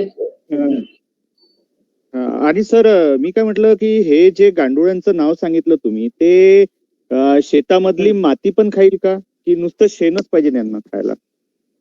नाही खातं सर. माती सुद्धा खातं. ह्या गांडूळचं प्रमाण असं आहे हे गांडूळ जे आहेत म्हणजे आपले जे टायगर वॉर्म आणि जे आहेत हे 2 जाती त्यातलं हे काय करतात की आपल्या जमिनीमधली जे कर्बमध्ये 20% माती खातात. ओके गांडूळ हा शक्यतो आपल्या जमिनीमध्ये कर्बच खाण्याचं प्रमाण कमी जास्त असतं. माती हे 10 ते 20% खातात गांडूळ. आणि सर असं वाटतं की गांडूळ माती खातात तर आणि सर अजून आमच्याकडे प्रॉब्लेम काय आहे आमच्याकडे उन्हाळा खूप म्हणजे जास्त असतो 44-45 सेल्सिअस मध्ये. तर उन्हाळ्यात हे गांडूळ जमीनच्या आतमध्ये जाईल की नाही जाणार? कारण काय होते की हे आपण तर चण्याच्या वेळेस मॅक्झिमम लोक ऑर्गॅनिकच घेतात. तिथे चणा गहू हे ऑर्गॅनिकच घेतात. तर त्याच्यामध्ये आपण जर गांडूळ खत वापरलं तर ते पुढच्या पिकाला जिवंत राहील का? हा प्रश्न आहे सर. हा राहणार सर. एक आहे की गांडूळाचं एक वैशिष्ट्य असं आहे की गांडूळ जे जिवंत गांडूळ असतात, जे पूर्ण वाढ झालेले गांडूळ असेल, समजा जर ऑटोमॅटिकली त्यांना न लक्षात आलं जसं टेम्परेचर वाढलं जमिनीमधलं काय, तर गांडूळ मोठे गांडूळ डेड होतात. पण कुकुन्स जे असतात ना सर, कुकुन्स अंडी असतात जे गांडुळांची, ते गांडुळांची अंडी तशीच जमिनीमध्ये राहतात आणि ज्या वेळेला जमिनीमध्ये ओलसर सुरू होतो त्यावेळेला पुन्हा ते अंडी ओपन होतात. ओके, लक्षात आलं? ओपन होतं. हा हा म्हणजे ही नॅचरली प्रोसेस आहे. गांडूळ ऑटोमॅटिक म्हणजे हे नॅचरली तयार होईल. आणि दुसरी गोष्ट, जर रासायनिक खत आणि गांडूळ खत याचं देण्याचं जे आपण कालावधी आहे, जर 15 दिवसाचा गॅप ठेवला तर गांडूळ मरणार नाही ना सर? नाही मरत सर. शक्यतो गांडूळ खत जर आपण देणार असू तर रासायनिक खताचा डोस आधी पहिला द्यावा आणि मग गांडूळ खत द्यावं. कारण काय होतं की रासायनिक खत समजा गांडूळ खत आपण आधी वापरलं, रासायनिक खत समजा 15 दिवसांनी जरी वापरलं तुम्ही, पण गांडूळ ऑलमोस्ट हे बऱ्या पद्धतीने राहतात, पण रासायनिक खत आपल्या जमिनीमध्ये जास्त वेळ टिकत नाही. लक्षात आलं? बरोबर. त्यामुळे देत असताना 15 दिवसांनी आपण अशा पद्धतीने देऊ शकतो, काही प्रॉब्लेम नाही. आणि सुरुवात करताना 50% करायची. फक्त एकच प्रॉब्लेम आहे की गांडूळ खत आम्ही ट्रॅक्टरने टाकू शकत नाही. हा सर्वात मोठा प्रॉब्लेम आहे. गांडूळ खत ट्रॅक्टरने म्हणजे मला लक्षात नाही आलं तुम्हाला. जसं बियाणं टाकतो आपण काय म्हणताय? ट्रॅक्टरनी, खत टाकतो आपण रासायनिक खत ट्रॅक्टरनी, तर ते आपण ट्रॅक्टरनी टाकू शकत नाही. कारण ते बियासोबतच आपलं स्टार्टिंगला जर गेलं तर रासायनिक खत आणि पीक लावणीपासून 1 महिन्याचा कालावधी होतो, त्याच्यामुळं आपल्याला तेवढा परिणाम पडणार नाही. पण ते ट्रॅक्टर मधून टाकता येत नाही सर, हा मोठा प्रॉब्लेम येते सर. एक आहे सर, बघा कसं आहे तुम्हाला सांगू, ट्रॅक्टर आता तुम्ही आपण बियाणं आपण जे त्याच्यामधून सोडतो बरोबर, मॉइश्चर जर त्यातलं कमी असेल ओके, आणि जर ड्राय स्वरूपामध्ये असेल ते प्रॉपर व्यवस्थित, तर तुम्ही ते तसं टाकू शकता, काही प्रॉब्लेम नाहीये. फक्त ते एकदम मॉइश्चर असतं का म्हणजे थोडं ड्राय असेल ना तर ते रासायनिक खतापेक्षा सुटसुटीत पडतं सर शेतामध्ये. मग सर त्याला सावलीत वाळू घालायचं का? सावलीत वाळू घालायचं का? हा थोडं सुकवायचं सर, त्याला थोडं सुकवायचं, एकदम मॉइश्चर एकदमच सुकवायचं नाही, थोडं ड्राय करायचं, त्यातला 25 ते 35 पर्यंत मॉइश्चर ठेवायचं मेंटेन, आणि त्या पद्धतीने तुम्ही वापरू शकता, काही प्रॉब्लेम नाहीये. Okay sir, okay. समजा तुम्ही सुरुवातीला असा एक प्रयोग जरी करून बघितला की रासायनिक खत आणि सेंद्रिय खत एकत्र जरी करून टाकलं तरी सुरुवातीला आपल्याला काही प्रॉब्लेम येत नाही, काही एवढा इफेक्ट पडत नाही. फक्त रासायनिक खत तुमचं आणि सेंद्रिय खत त्या पद्धतीने बरोबरीत असावं. आता आम्ही ज्या पद्धतीने आम्ही जे वर्मी कंपोस्ट तयार करतो, जसं तुम्हाला मग असे म्हटलं की न्यूट्रिशन्स त्यातले जर चांगले झाले ना वर्मी कंपोस्ट मधले, तर तुमचं रासायनिक खत वापरायचं प्रमाण तुम्ही ऑटोमॅटिकली तुम्ही स्वतः कमी करता. गांडूळ खतचे न्यूट्रिशन्स महत्वाचे आहे. आणि सर अजून एक गोष्ट विचारायची होती की गांडूळ खत तयार करताना जर आपण त्याच्यामध्ये निंबोळी अर्क टाकला गांडूळ खताच्या पेडवर, तर त्या जो गांडूळ खत जे तयार होईल ते निंबोळी युक्त होईल का? होणार ना सर, फक्त काय आहे निंबोळी अर्क वापरत असताना कमी वापरावं. ओके, निंबोळी अर्क वापरत असताना कमी वापरायचं, कारण की त्याचं जास्त झालं तर ते गांडूळ डेड होऊ शकतात. ओके. आता काय करतो आपण, काही वेळा आपण वर्मी कंपोस्ट मध्ये कडुनिंबाचा पाला वगैरे वापरतो. ओके, तर कडुनिंबाचा पाला हा गांडूळ खताना काय करतो, गांडुळांना खूप चांगलं प्रोटेक्ट करतो. मुंग्याने जर समजा गांडूळावर अटॅक केला तर कडुनिंबाचा पाला हा गांडूळ खतांना खूप चांगली एनर्जी दिल्यामुळे ते मुंग्यांशी पण काही वेळेला गांडूळ फाईट करतात. आणि सेंद्रिय खतामध्ये सुद्धा त्याचा निंबोळीचा ऍडेड होतं विष्ठेतून त्यांच्या. ओके. त्याचे न्यूट्रिशन मेंटेन होतात, न्यूट्रिशन वाढू शकतात तुमच्या, करू शकता सर. निंबोळी अर्काचा पाला का तुम्ही निंबोळी अर्क कसं वापरू शकता, जर ज्यावेळेला खत तयार होतं बाहेर पडतं त्यानंतर तुम्ही ऍड करू शकता, त्याला मिक्सिंग करू शकता, पॅकिंग करू शकता, तुम्ही किंवा तुम्ही वापरू शकता डायरेक्ट शेतामध्ये. मग सर गांडूळ, कारण आपण निंबोळी अर्क मारतो तर शेतीला काही प्रॉब्लेम होत नाही. मग तर हे आपण दशपर्णी वगैरे पण यूज करू शकतो त्याच्यामध्ये, 10 पानांचा अर्क वगैरे करू शकतो सर. करू शकतो सर. हे जे सगळे जे घटक आहेत ना, जसं मी तुम्हाला म्हटलं, आपला मूळ मुद्दा काय आहे की जमिनीमधला सेंद्रिय कर्ब वाढवणे. सेंद्रिय कर्ब आपण जमिनीचा वाढवला की मग आपण ऑर्गॅनिक फार्मिंग कडे करता आपला प्रवास सुरू झाला समजायचा. तसं मी तुम्हाला म्हटलं, माती परीक्षण करून घेणं आणि 1% आपला सेंद्रिय कर्ब होत असेल जमिनीमध्ये, लक्षात येत असेल, आपण ऑर्गॅनिक फार्मिंगकडे वळलो असं आपण गृहीत धरायचं. आणि दशपर्णी अर्क आहेत, बरेचसे ऑर्गॅनिक आपण करू शकतो. पंचगव्य आहे, पंचगव्य सुद्धा बनवू शकतो, बरेच शेतकरी करतात सुद्धा हे. पण काय होतं, शेतकरी दमतो कुठे तुम्हाला लक्षात घ्या, की हे सगळं प्रयोग करत असतो शेतकरी, पण रासायनिक पण त्या पद्धतीने वापरत असतो. त्यासोबत मग अभ्यास कोण समजावणार चांगलं नसल्यामुळे काय होतं, मग रासायनिक खत आलं, मग कीटकनाशक आलं, मग बुरशीनाशक आले, हे सगळे आल्यामुळे मग पुन्हा ते सगळं त्याच लेवलवर येऊन जातं. लक्षात आलं? बरोबर. त्यामुळे हळूहळू करत गेलात की आपल्याला जमिनीमध्ये फरक हा दिसून येणार आहे. आणखी सर, जो आपण पालापाचोळा यूज करतो त्याच्यामध्ये जर आपण 2 महिने हा पालोपाचोळा जर आपण एखाद्या पोत्यामध्ये बांधून ठेवला आणि तो यूज केला तर आपलं गांडूळ खत लवकर तयार होईल का सर? पालापाचोळ्यामध्ये काय म्हणताय सर? पोत्यामध्ये बांधून ठेवला 1-2 महिन्यासाठी. हॅलो.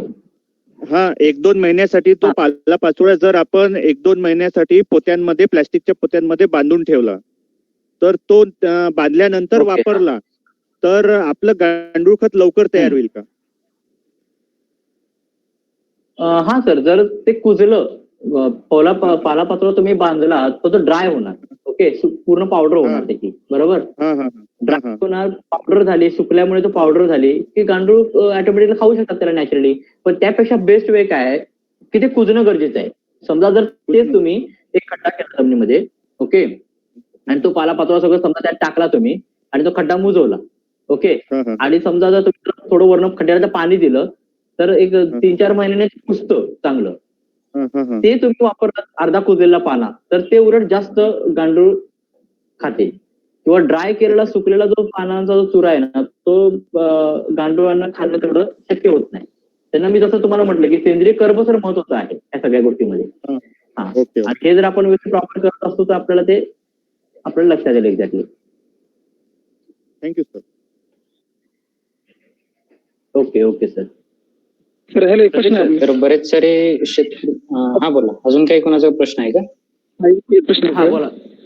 तर हा बोला. मोकळा आपल्या हे बेड करायचं आहे. काय म्हणताय? म्हणजे उघडा बेड करायचा आपल्याला. मग पहिल्यांदा एक प्लास्टिकचा कागद हातरला, नंतर त्याच्यावर केळीचा पाला हातरला, ताजा हिरवा, त्याच्यावर परत शेणखत हातरून परत केळीचा पाला हातरला आणि बाजारात आठवडे बाजारात जे मटेरियल फेकून दिलेलं तिथे टाकून नंतर शेणखत अजून टाकून गांडूळ सोडले तर ती खाईल का? खाणार ना सर, काही प्रॉब्लेम नाही. हिरवा ह्याचा जो पाला आहे, केळीचा पाला जो, हा काय म्हणताय? हा तेच तुम्ही म्हणता, बरोबर. हॅलो. हा बरोबर आहे. केळीचा जो पाला जो आहे ना तुम्ही, हा तो जो म्हणताय, सगळ्यात महत्वाचं काय बघा सर, तुम्ही केळीचा तुम्ही पाला वापरलात आणि त्यावर शेणखत टाकलात, ओके.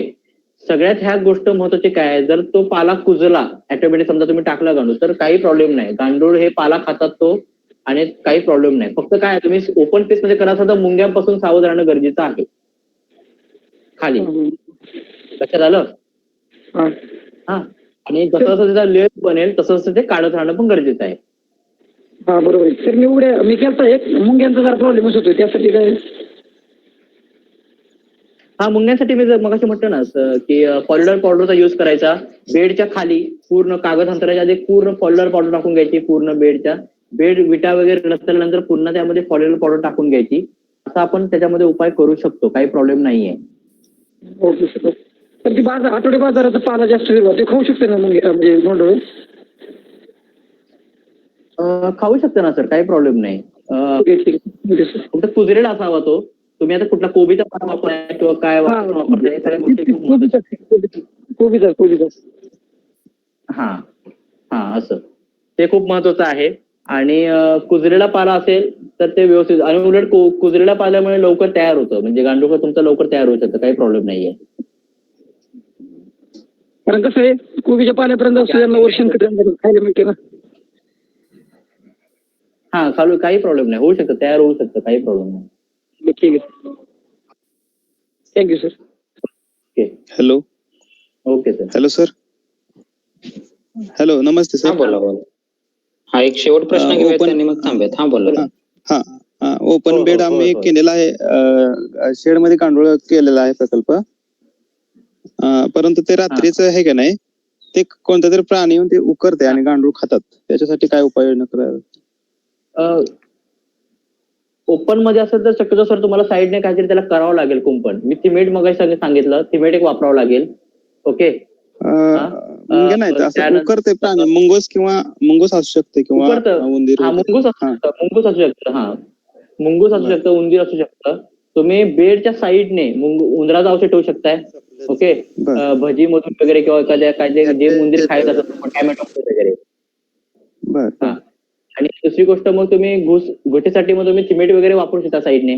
सिमेंटच्या स्मेलमुळे सिमेंटचं लाईन जर साईडने तर त्यानं बऱ्यापैकी कंट्रोल लावू शकतं, काही प्रॉब्लेम नाही. किंवा जाळी लावायला लागेल का? हा जाळी लावलं तर बेस्ट आहे. तुम्ही जेवढं पॅक कराल तेवढं तर सुरक्षित राहणार सर. Okay thank you.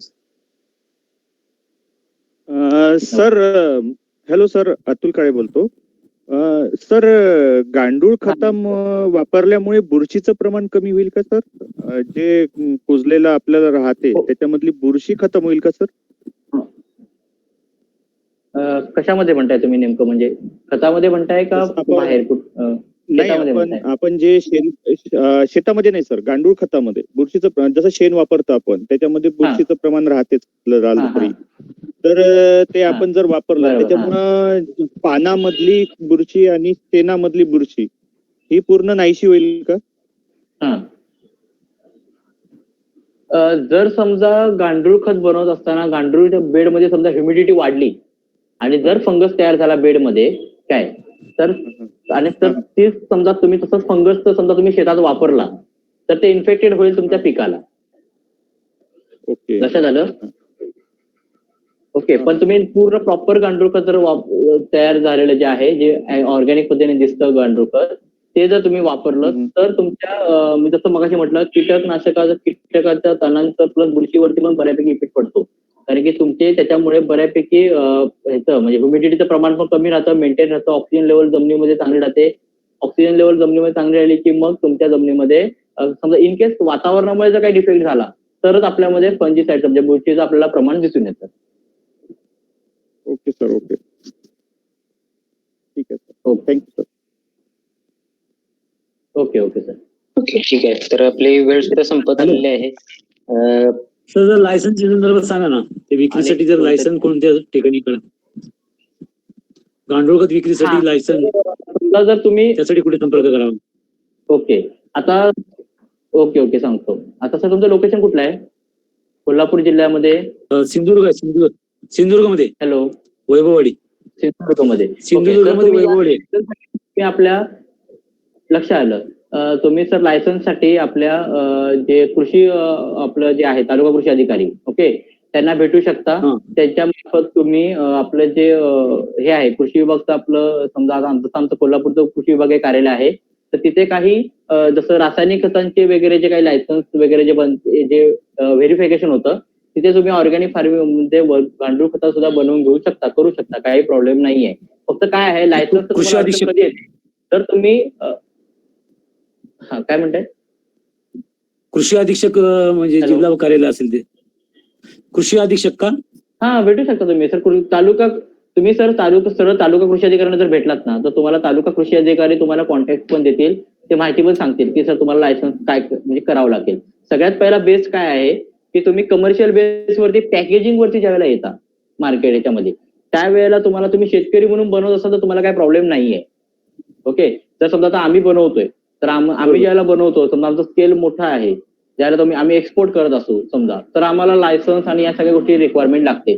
किंवा इन केस जर तुम्ही केमिकल ऍड काय करत असाल किंवा काही जैविक जर त्यामध्ये काही ऍड करत असाल गांडूळ खतामध्ये तर तुम्हाला लायसन्सची गरज लागते, अदरवाईज तुम्हाला लायसन्सची गरज लागत नाही.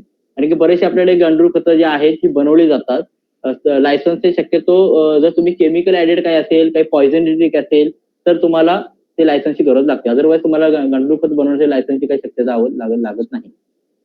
तरी तुम्ही आपण एकदा मोठ्या स्केलवर बनवलं असता तर तुम्ही कृषी अधिकाऱ्यांशी बोलून तुम्ही चर्चा करू शकता, ते तुम्हाला मार्गदर्शन सांगू शकतात की सर तुम्ही असं करा किंवा तुम्ही हे एवढे डॉक्युमेंट करून घ्या असं. टेस्टिंग सर करून घेणं गरजेचं आहे. न्यूट्रिशन टेस्टिंग असेल ना ती करून घेणं गरजेचं आहे. त्याने आपल्याला बराचसा फायदा होऊ शकतो. ओके प्रतीक सर. हा ओके सर. तर सर्वांच्या शंका चांगल्या पद्धतीने निरसन झालेल्या आहेत. सगळ्यांनी आपले प्रश्न सुद्धा अतिशय उत्तम पद्धतीने विचारले. सरांनी अतिशय चांगल्या पद्धतीने आपल्याला गांडूळ खत आणि सेंद्रिय शेतीविषयी चांगल्या पद्धतीने मार्गदर्शन केलेलं आहे. तर अजून काही तुमच्या ज्या शंका असतील तर त्या सरांना पर्सनली कॉन्टॅक्ट करून तुम्ही विचारू शकता. सरांचा नंबर आपण चॅटबॉक्स मध्ये दिलेला आहे. सोबत गांडुळाच्या ज्या प्रजाती असतात टायगर असेल किंवा या इतर जी अजून प्रजात आहे तर त्या प्रजातींची नावं सुद्धा चॅटबॉक्स मध्ये दिलेली आहेत. ते सुद्धा तुम्ही बघून घ्या. सरांचा कॉन्टॅक्ट नंबर घ्या आणि वैयक्तिकरित्या तुम्ही त्यांना कॉन्टॅक्ट सुद्धा करू शकता. आणि अजून तुम्हाला या व्यतिरिक्त काही माहिती हवी असेल जसं लायसनिंग प्रोसेसर किंवा इतर काही गोष्टी असतील तर त्या गोष्टींची इतर माहिती तुम्ही घेऊ शकताय. सोबत आज सर तुम्ही प्रसाद सर आज आम्हाला वेळ दिला तर आमच्या वेबिनार मध्ये सामील झाला. आमच्या शेतकरी मित्रांना गांडूळ खत आणि सेंद्रिय शेतीविषयी चांगलं मार्गदर्शन केलं त्याबद्दल तुमचा अतिशय मनापासून आभार. मी ग्रीन रिव्होल्यूशन तर्फे आणि आमच्या शेतकऱ्यांतर्फे तुमचं अतिशय मनापासून आभार मानतो. तुम्ही इथून पुढे सुद्धा आम्हाला मार्गदर्शन देत चला. तुमचं मार्गदर्शन आमच्या शेतकऱ्यांना खूप मोलाचं आहे. धन्यवाद सर. नक्कीच सर. नक्कीच धन्यवाद. सर्व शेतकऱ्यांनी वेळात वेळ काढून आपल्याला वेळ दिला आणि ग्रीन रिव्होल्यूशनचे खरंच आभार. आपण आम्ही पण खूप प्रयत्न करतो शेतकऱ्यापर्यंत असं चांगल्या गोष्टी. आमचं समाधान असं आहे की शेतकऱ्याच्या चेहऱ्यावर समाधान येणं गरजेचं आहे. हा पण आमचा एक प्रयत्न आहे. सेंद्रिय खत आपल्याकडनं न घेऊ हा आपला व्यावसायिक दृष्टिकोन बाजूला ठेवून आहेच. पण आम्ही सगळ्यात महत्वाचं आहे की सेंद्रिय शेतकऱ्याच्या सुद्धा चेहऱ्यावरती समाधान येणं गरजेचं आहे.